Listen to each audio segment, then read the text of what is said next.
So in this case, you may be wondering, why are they doing this crossing out, right?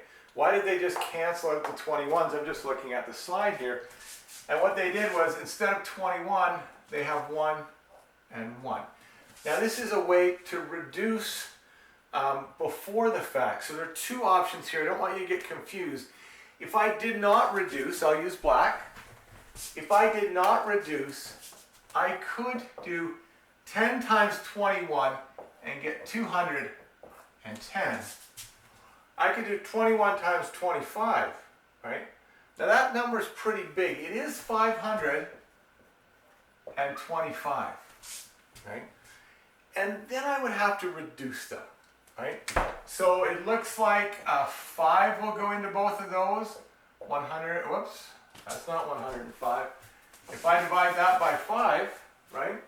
And I divide the bottom by 5, it looks like I'm going to get 42, right? And if I divide the bottom by 5, I'm going to get a fairly large number. I'm going to get 105, right? And now, can I divide that by any more? I can. I can actually divide them both by 21.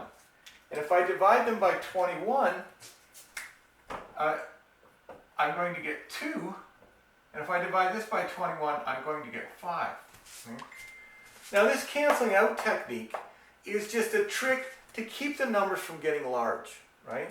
So what you do is you say, well, hold on, I have a 21 in the numerator and a 21 in the denominator. So 21 divided by 21, and because it's multiplication, only works for multiplication, does not work for addition, does not work for subtraction, only works for multiplication. But what I can say is this is really 21 divided by 21. Because I could do this, I could rewrite this as 10 times 21 over 21 times 25, all in one fraction, and that's still correct. So what I'm seeing is the 21 in the top and in the bottom can cancel out, giving me a much more manageable fraction of 10 over 25, which is not in lowest terms, but a lot easier to see what numbers might work. And I can see that 5 divides into 10 twice, and 5 divides into 25 5 times, right?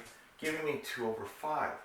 And that's how I end up with 2 over 5 without getting the numbers really large.